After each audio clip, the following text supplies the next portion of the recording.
Hey guys, it's Volkoy, your friendly neighborhood himbo Roganin, and I wanted to have a chat with you guys about something. So, I recently returned from a break I was having from Final Fantasy XIV, and the new patch just dropped. I was ready to dive back into it, but something strange happened when I went to go tank one of the new trials. I found myself hesitating to queue. Now, I told myself I wanted to wait for some friends so we could run it together, so I didn't queue. I just went and did some Island Sanctuary or something. Then the next day, I was ready to queue again, but I hesitated again.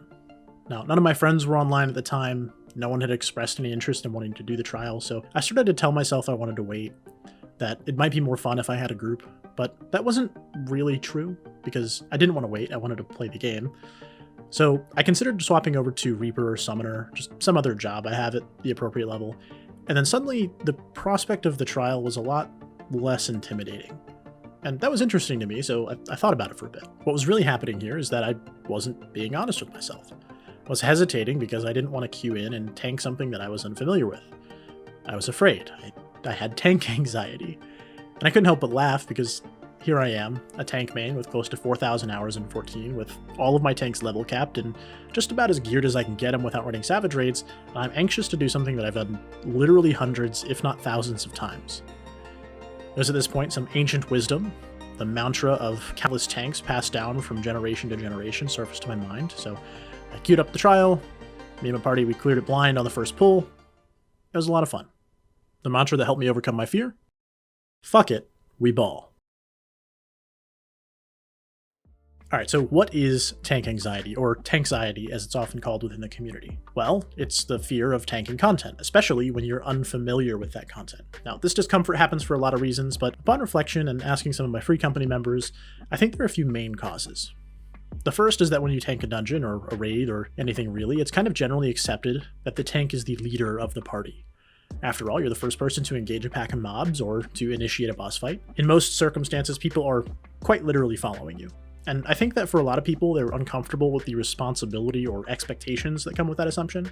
They feel there's a level of ability that warrants that station. The second reason I think anxiety exists is because we all have this built-in fear of letting people down. So if you're running a dungeon, there are 3 other players, 3 other people in your group. That number goes up to 7 other people in a trial or raid, and hell, in an alliance raid, you've got 23 other people trusting that you can do your job, and that can be a pretty daunting prospect. A natural conclusion here is that failure on your part, dying, is letting down anywhere from 3 to 23 people. That can be a lot of pressure, and if you're anything like me and you get imposter syndrome with fucking everything, then you really get the feeling you need to be a good tank to run this stuff.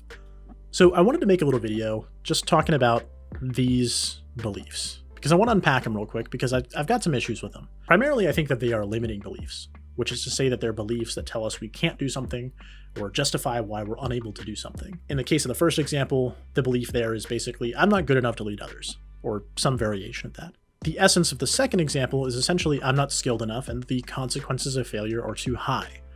So what can we do to challenge these beliefs and overcome them so we can tank whatever we want? Because after all, tanking is fun, tanks get the coolest armor, and everybody loves a good tank. Well, the answer here, I think, is really to correct our mindset. So instead of telling yourself, I don't have the skill to lead a group, instead view it as a healthy challenge, right? The only way that you're going to gain the skill to lead is by leading people. The other thing to keep in mind here is that just because it's widely assumed the tank is the group leader, doesn't necessarily mean that they are. You're allowed to not know things. For example, anytime that I queue into something new or that I don't remember, I just pop into party chat and say something along the lines of, hey, I don't remember this one. Is there anything that I should be aware of? If there is something I need to be aware of, someone will probably tell me. And if no one says anything, but there is something, 99% of people aren't going to be upset about it because they either also didn't know or they neglected to tell me in the first place. In all of my hours in tanking in 14, I can't recall a single time where someone has flamed me for not knowing something when I've already asked. I recommend giving it a shot.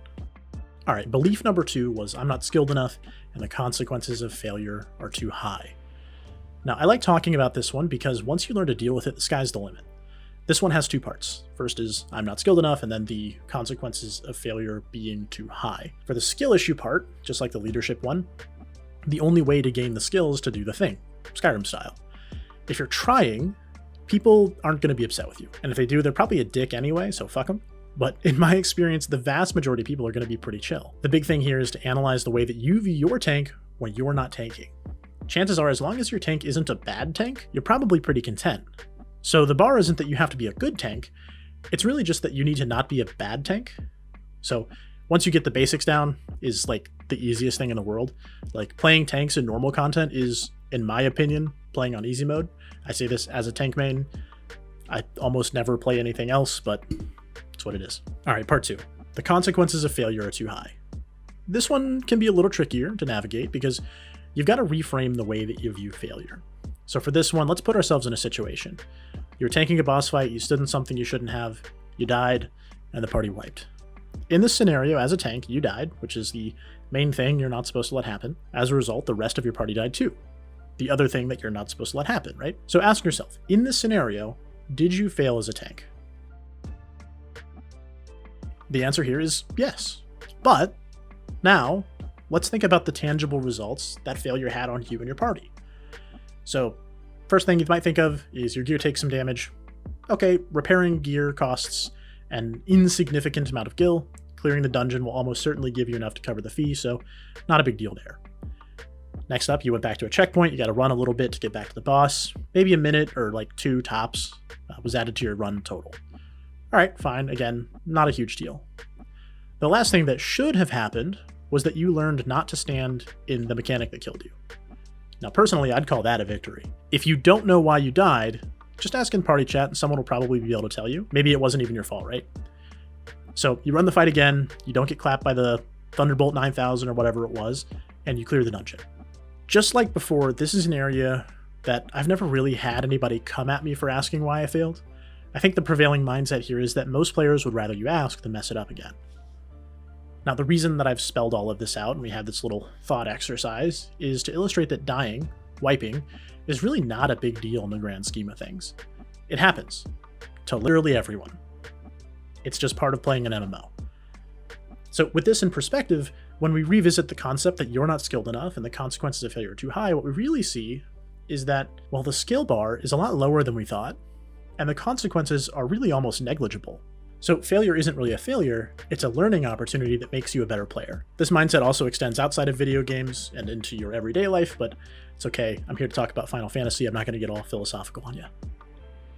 All right, guys, those are my thoughts around tanxiety. If you do get tanxiety, then I hope this has helped you out. And if it's inspired you at all to give tanking a go, then let me know what it was that you queued into and how it went. I'd like to hear back from you guys. Now, I'm also thinking about making a guide, essentially how not to be a bad tank, basically covering some of the basics that any new tank should try to master. If that's something you'd be interested in, let me know. And until next time, I'll catch you around Eorzea. Happy tanking.